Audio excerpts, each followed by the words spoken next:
1981 সালের 29 মে ক্যালেন্ডারের পাতায় দিনটা ছিল শুক্রবার। চট্টগ্রাম সার্কিট হাউসে তখন গভীর রাত, বাইরে অঝোর ধারায় বৃষ্টি আর ঝড়ো হওয়া।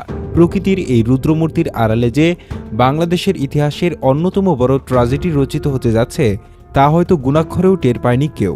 সার্কিট হাউসের দোতলার 4 নম্বর রুমে তখন গভীর ঘুমে আচ্ছন্ন বাংলাদেশের রাষ্ট্রপতি জিয়াউর রহমান। হঠাৎ করে নিস্তব্ধতা খান খান হয়ে গেল। ঝড়ের গর্জনের সাথে পাল্লা দিয়ে শোনা গেল রকেট লঞ্চারের ভয়ঙ্কর শব্দ। সার্কিট হাউসের দেয়ালে দেয়ালে বুলেটের আঘাত। কিছুক্ষণের মধ্যেই একদল সেনা সদস্যের ব্রাশ ফায়ারে ঝাঁঝরা হয়ে গেল রাষ্ট্রপতির বুক। কিন্তু কেন? একজন সেনাপ্রধান থেকে রাষ্ট্রপতি হওয়া, একসময়ের সেক্টর কমান্ডার, যার ডাকে হাজার হাজার তরুণ যুদ্ধে ঝাঁপিয়ে পড়েছিল, তাকে কেন এভাবে প্রাণ দিতে হলো? আর সবচেয়ে বড় কথা, এই হত্যাকাণ্ডের পর এত বছর পেরিয়ে গেল, কেন আজও অনেক প্রশ্নের উত্তর মেলেনি? কেন ধরাছোঁয়ার বাইরেই থেকে গেল আসল কুশীলবরা? আজকের এই ভিডিওতে আমরা ঘেঁটে দেখব সেই কালো রাতের পেছনের গল্প, সেই ষড়যন্ত্রের জাল আর অমীমাংসিত রহস্যগুলো। ঘটনার প্রতিটি বাঁকে অপেক্ষা করছে চমক, তাই নড়েচড়ে বসুন। প্রথমেই একটা খটকা দিয়ে শুরু করা যাক। জিয়াউর রহমান কিন্তু সেদিন চট্টগ্রামে কোনো রাষ্ট্র সফরে যাননি। তিনি গিয়েছিলেন নিজের দলের অর্থাৎ বিএনপির অভ্যন্তরীণ কোন্দল মেটাতে। কিন্তু প্রশ্ন হলো, দেশের রাষ্ট্রপতি যখন ঢাকার বাইরেও রাত্রি যাপন করছেন, তখন তার নিরাপত্তা ব্যবস্থা এত ঢিলে ঢালা কেন ছিল? ঘটনার দিন অর্থাৎ 30 মে ভোর রাতে আসলে কি ঘটেছিল? প্রত্যক্ষদর্শীদের বয়ান আর বিভিন্ন নথিপত্র ঘেঁটে যা জানা যায় তার রীতিমতো লোমহর্ষক। লেফটেন্যান্ট কর্নেল মতিউর রহমান এবং লেফটেন্যান্ট কর্নেল মাহবুবুর রহমানের নেতৃত্বে একদল সেনা সদস্য বৃষ্টির মধ্যেই 2টি জিপ আর একটি পিকআপ ভ্যান নিয়ে সার্কিট হাউসে হানা দেয়। তাদের প্রথম টার্গেট ছিল পাহারারত পুলিশ ও রক্ষীরা। রকেট লঞ্চারের আঘাতে গেট উড়ে যাওয়ার পর তারা সোজা দোতলায় উঠে যায়। বলা হয়, গোলাগুলির শব্দে জিয়াউর রহমান রুম থেকে বেরিয়ে বারান্দায় এসেছিলেন। পরনে ছিল সাদা পাজামা আর পাঞ্জাবি। হয়তো তিনি দেখতে চেয়েছিলেন কি ঘটছে। আর ঠিক সেই মুহূর্তেই কর্নেল মতিউর রহমান খুব কাছ থেকে সাবমেরিন গান দিয়ে ব্রাশ ফায়ার করেন। লুটিয়ে পড়েন জিয়া। রক্তের বন্যায় ভেসে যায় বারান্দা। হত্যাকারীরা শুধু জিয়াকে মারেনি, তার লাশটাকেও সেখান থেকে সরিয়ে নিয়ে যায়। চট্টগ্রামের রাঙ্গুনিয়া পাহাড়ের এক নির্জন গর্তে পুঁতে রাখা হয় সেই লাশ। কিন্তু এই নৃশংসতার কারণ কি? শুধুই কি ক্ষমতার লোভ, নাকি এর পেছনে ছিল দীর্ঘদিনের জমে থাকা ক্ষোভ আর অভিমান? এখানেই চলে আসে সেনাবাহিনীতে তখন চলতে থাকা এক বড় দ্বন্দ্বের কথা। সেটা হলো মুক্তিযোদ্ধা বনাম পাকিস্তান ফেরত অফিসারদের দ্বন্দ্ব। জিয়াউর রহমান নিজে একজন সেক্টর কমান্ডার ছিলেন, বীরুত্তম ছিলেন, অথচ তার শাসনামলেই পাকিস্তান থেকে ফিরে আসা অফিসাররা সেনাবাহিনীতে প্রমোশন পাচ্ছিলেন, গুরুত্বপূর্ণ পদ দখল করছিলেন। আর যারা জীবন বাজি রেখে যুদ্ধ করেছেন, সেই মুক্তিযোদ্ধা অফিসাররা কোন ঠাসা হয়ে পড়ছিলেন। সবচেয়ে বড় অসন্তোষের জায়গাটা তৈরি হয় যখন পাকিস্তান প্রত্যাগত জেনারেল হুসেন মোহাম্মদ এরশাদকে সেনা প্রধান করা হয়। মুক্তিযোদ্ধা অফিসাররা এটা মেনে নিতে পারেননি। তাদের দাবি ছিল সেনাপ্রধান হতে হবে একজন মুক্তিযোদ্ধাকে। Chattogram GOC major general Abul Manzur ছিলেন এমনই একজন ক্ষুব্ধ মুক্তিযোদ্ধা অফিসার। অনেকেই মনে করেন জিয়াউর রহমানকে অপহরণ করে চাপ সৃষ্টি করাই ছিল তাদের মূল উদ্দেশ্য। তারা চেয়েছিলেন জিয়াকে জিম্মি করে এরশাদকে সেনাপ্রধানের পদ থেকে সরাবেন এবং দাবি আদায় করবেন। কিন্তু পরিস্থিতির নিয়ন্ত্রণ হারিয়ে ফেলায় বা উত্তেজনার বশে সেটা হত্যাকাণ্ডের রূপ নেয়। তবে টুইস্ট কিন্তু এখানেই শেষ নয়, বরং আসল রহস্যের শুরু এখান থেকেই।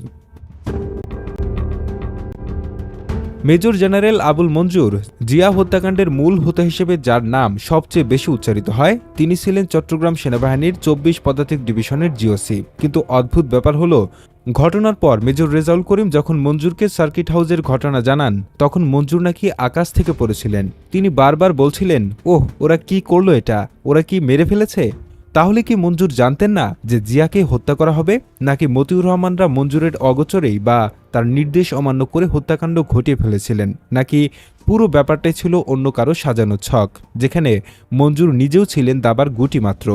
জিয়াউর রহমান নিহত হওয়ার পর বিদ্রোহীরা ঘোষণা দিয়ে ক্ষমতা দখলের কথা জানায়। কিন্তু অবাক করা বিষয় হলো, মাত্র 48 ঘন্টার মধ্যেই এই বিদ্রোহ তাসের ঘরের মতো ভেঙে পড়ে। আর এর পেছনের কারণটাও বেশ রহস্যজনক। ঢাকায় তখন সেনাপ্রধান এরশাদ। তিনি কিন্তু বিদ্রোহীদের বিরুদ্ধে সাথে সাথে কোনো কঠোর অ্যাকশন নেননি, বরং কৌশলী অবস্থান নিয়েছিলেন। সবচেয়ে বড় রহস্যটা হলো জেনারেল এরশাদকে নিয়ে। মেজর রেজাউল করিম রেজার ভাষ্যমতে, জিয়া হত্যার কয়েকদিন আগে কর্নেল মতিউর রহমান ঢাকায় এসে এরশাদের সাথে গোপন বৈঠক করেছিলেন। কি কথা হয়েছিল তাদের মধ্যে? কেন এরশাদ সেই বৈঠকের কথা কাউকে জানাননি?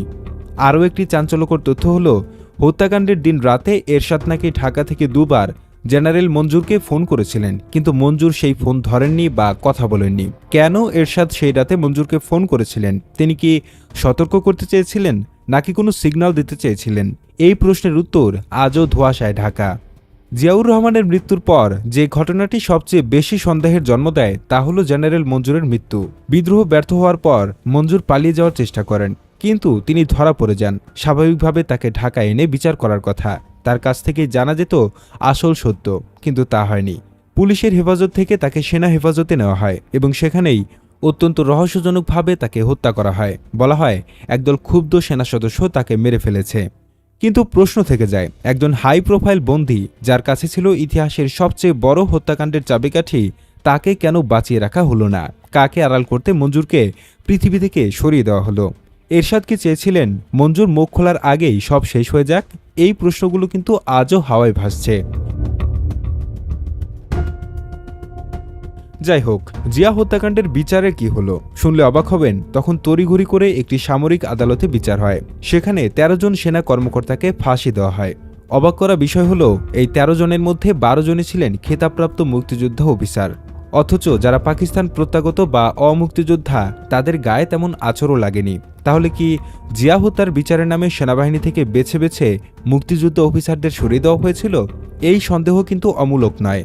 কর্নেল অলি আহমদ, যিনি জিয়ার অত্যন্ত ঘনিষ্ঠ ছিলেন, তিনি পরবর্তী সময় বলেছেন জিয়াউর রহমানকে হত্যার পেছনে মূল উদ্দেশ্য ছিল রাষ্ট্র ক্ষমতা দখল করা। আর সেই পরিকল্পনার বেনিফিশিয়ারি বা লাভবান কে হয়েছিলেন? উত্তরটা খুব সোজা, হোসাইন মোহাম্মদ এরশাদ। জিয়ার মৃত্যুর মাত্র ১০ মাসের মাথায় নির্বাচিত রাষ্ট্রপতি বিচারপতি সাত্তারকে সরিয়ে এরশাদ ক্ষমতা দখল করেন। তাহলে সমীকরণটা কি দাঁড়ালো? জিয়াকে সরালে লাভ কার? এরশাদের।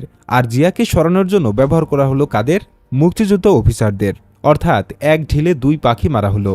জিয়ার পথ পরিষ্কার হলো, আবার সেনাবাহিনীতে এরশাদের প্রতিদ্বন্দ্বী হতে পারতেন এমন মুক্তিযুদ্ধ অফিসারদেরও ফাঁসি দিয়ে বা বহিষ্কার করে সরিয়ে দেওয়া হলো। এখন আসা যাক আরেকটু গভীর রাজনীতিতে। জিয়াউর রহমানের রাজনীতি নিয়ে কিন্তু কম জলঘোলা হয়নি। তিনি ক্ষমতায় এসে বহুদলীয় গণতন্ত্র চালু করেছিলেন ঠিকই, কিন্তু এর মাধ্যমে তিনি রাজনীতিতে এমন কিছু শক্তিকে পুনর্বাসিত করেছিলেন যারা বাংলাদেশের স্বাধীনতার বিরোধিতা করেছিল। শাহ আজিজুর রহমানের মতো ব্যক্তিকে তিনি প্রধানমন্ত্রী বানিয়েছিলেন, যিনি ৭১-এ পাকিস্তানের প্রতিনিধি হয়ে জাতিসংঘে গিয়ে বাংলাদেশের বিরুদ্ধে কথা বলেছিলেন। অনেকে বলেন জিয়ার এই সবার সাথে বন্ধুত্ব নীতি তার কাল হয়ে দাঁড়িয়েছিল। তিনি ডানে বামে সবাইকে খুশি রাখতে গিয়ে নিজের দলের ভেতর এবং সেনাবাহিনীর ভেতরে শত্রু তৈরি করেছিলেন। তিনি ভারত ও সোভিয়েত বলয় থেকে বেরিয়ে চীন ও আমেরিকার সাথে সম্পর্ক গড়তে চেয়েছিলেন। সার্ক গঠনের উদ্যোগ নিয়েছিলেন। আন্তর্জাতিক রাজনীতিতে বাংলাদেশের এই মোড় পরিবর্তন কি কোনো পরাশক্তি মেনে নিতে পারেনি? জিয়া হত্যাকাণ্ডের পিছনে কি কোনো বিদেশি হাত ছিল? এই থিওরিটাও কিন্তু অনেকে বিশ্বাস করেন। এবার একটু ভাবুন তো, জিয়াউর রহমান যেদিন মারা যান সেদিন তার ব্যক্তিগত নিরাপত্তারক্ষীরা কোথায় ছিল? কেন তারা কোনো প্রতিবাদ করতে পারল না? সার্কিট হাউসের মতো সুরক্ষিত জায়গায় কিভাবে একদল ঘাতক এত সহজে ঢুকে পড়ল? বলা হয় জিয়ার নিরাপত্তার দায়িত্বে থাকা অনেকেই সেদিন রহস্যজনকভাবে নিষ্ক্রিয় ছিলেন। এটা কি শুধুই কাকতালীয়, নাকি ভেতর থেকেই কেউ দরজা খুলে দিয়েছিল? জিয়াউর রহমানের প্রতিষ্ঠিত দল বিএনপি পরবর্তীতে একাধিকবার ক্ষমতায় এসেছে। তার স্ত্রী খালেদা জিয়া প্রধানমন্ত্রী হয়েছেন, কিন্তু অবাক করা বিষয় হলো তারা ক্ষমতায় থাকাকালেও জিয়া হত্যাকাণ্ডের পূর্ণাঙ্গ তদন্ত বা বিচার কার্য সেভাবে এগিয়ে নেয়নি। এমনকি জেনারেল মঞ্জুর হত্যা মামলাও বছরের পর বছর ঝুলেছিল। কেন? খোদ বিএনপির ভেতরেই কি এমন কেউ ছিল যারা চায়নি যে কেঁচো খুঁড়তে সাপ বেরিয়ে আসুক? কর্নেল অলি আহমদ আক্ষেপ করে বলেছেন জিয়ার দল ক্ষমতায় থেকেও তার হত্যার বিচার করেনি। এটা অত্যন্ত দুঃখজনক। হয়তো রাজনীতির কোনো এক জটিল সমীকরণে তারাও হাত পা বাঁধা অবস্থায় ছিল। জিয়াউর রহমানের হত্যাকাণ্ড তো শুধু একজন ব্যক্তির মৃত্যু ছিল না, সেটা ছিল বাংলাদেশের রাজনীতির এক বিশাল বাকবদল। তার মৃত্যুর পর বাংলাদেশের রাজনীতিতে ধর্মের ব্যবহার বেড়েছে, সামরিক বাহিনীর হস্তক্ষেপ বেড়েছে এবং মুক্তিযুদ্ধের চেতনার সাথে আপোষকামিতা তৈরি হয়েছে। জিয়াউর রহমানকে হত্যা করা হয়েছিল কারণ তিনি হয়তো কারো কারো জন্য পথের কাঁটা হয়ে দাঁড়িয়েছিলেন, কিন্তু সেই কাঁটা সারাতে গিয়ে যারা কলকাঠি নেড়েছিল তারা কি ইতিহাসের আড়ালে ভালো মানুষের মুখোশ পরে বেঁচে গিয়েছে? জিয়া হত্যাকাণ্ডের এত বছর পর আজও আমাদের সামনে শুধুই প্রশ্ন আর প্রশ্ন। যেমন জেনারেল মঞ্জুরকে কেন পুলিশ হেফাজত থেকে নিয়ে মেরে ফেলা হলো, এরশাদ কেন সেই রাতে মঞ্জুরকে ফোন করেছিলেন, মতিউর রহমানের সাথে এরশাদের গোপন বৈঠকের বিষয়বস্তু কী ছিল, কেন জিয়ার নিরাপত্তা ব্যবস্থা সেদিন এত দুর্বল ছিল, কেন বিএনপি ক্ষমতায় এসেও এই বিচারের গভীরে গেল না। কিন্তু ইতিহাস বড় নির্মম। এসব প্রশ্নের আজও সঠিক কোনো উত্তর নেই। সত্য আজ হোক বা কাল কোনো না কোনো ফাটল দিয়ে ঠিকই বেরিয়ে আসে। গল্পের মতো করে শোনালাম ইতিহাসের এক কালো অধ্যায়, তবে এই গল্পের শেষটা কিন্তু আমরা জানি না। হয়তো কোনো একদিন নতুন কোনো দলিল বা নতুন কোনো জবানবন্দিতে বেরিয়ে আসবে সেই রাতের প্রকৃত সত্য। ততক্ষণ পর্যন্ত জিয়াউর রহমান হত্যাকাণ্ড বাংলাদেশের ইতিহাসের এক বড় রহস্য হয়েই থাকবে।